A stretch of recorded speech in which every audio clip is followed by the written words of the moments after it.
孩子生病了，吃饱了才有力气抵抗病邪啊。前段时间和医生朋友聊天，他说有个8岁的小男孩感冒引起咳嗽，已经持续半个月了，看起来很严重。因为孩子脸色很差，说话也有气无力的，但做完相关检查幸好没啥，只是单纯的急性支气管炎。但为什么孩子看起来那么累？细问父母才知道，孩子咳嗽以来就开始忌口，只吃米饭、白粥、瘦肉、蔬菜，难怪了，孩子看起来那么乏力，原来是基本的营养都没补够。他还说这样的爸妈还真不少，其实也不难理解，因为无论从科普书籍上、报刊杂志上，还有一些网站上都流行这种说法，即感冒、发烧还有咳嗽不能吃肉、蛋、奶。为什么好几辈人都这样认为？到底有没有科学依据？下面为你讲解。希望看完这篇就别再问医生我的孩子忌口什么了。01为啥大家都这样认为？这完全没有科学依据啊！在感冒咳嗽生病期间，切记一定不要给孩子吃肉、蛋、奶等高蛋白食物以及生冷的水果等。一言以蔽之，就是孩子感冒咳嗽不能吃荤腥。这句英语早已刻印在我们的脑海中，外祖母呀、妈妈呀、家里的老人都这样说，他们只知道不能，但不知道为什么。查阅资料后看到的理由基本是，由于鸡蛋中蛋白质含量较高，孩子发热时吃会增加身体的基础代谢率，不但不能使体温降低，反而会增加身体热量，不利于病情的恢复。同理，感冒咳嗽时也不要吃其他高蛋白食物，包括各种肉类、奶类。先不说能不能吃，认真推敲这个理论就不靠谱，因为进食产生的热量与发烧的那个热根本没关系呀。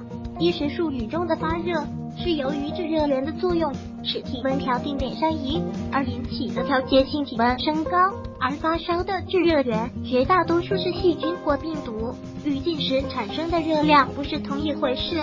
况且就算是有关系，那么一个鸡蛋、几块肉能产生多少热量？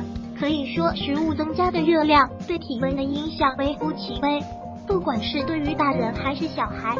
再说了，不仅是吃这些高蛋白食物，只要是吃东西就会产生热量，就会增加代谢，体温都会升高。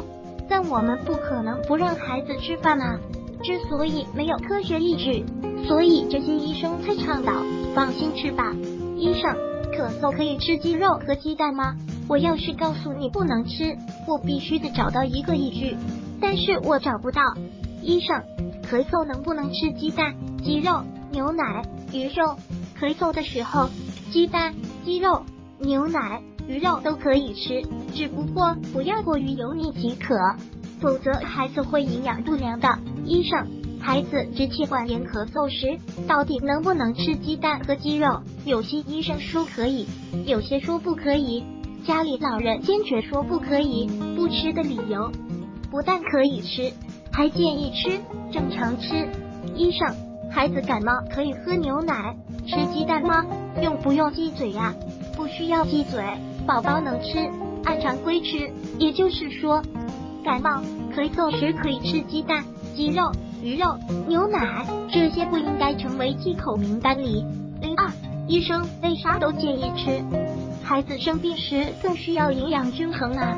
在上面医生的回答中，我们可以得知都建议吃，这是因为孩子感冒发烧时，一、新陈代谢处于加速状态，蛋白质分解也加速；二、多喝水多排尿出汗也会消耗大量的维生素 B 和维生素 C；三、加上服药也需要消耗 B 族维生素，所以孩子生病时更需要营养均衡，适当摄入牛奶、禽瘦肉及鱼虾，营养跟得上才能康复快。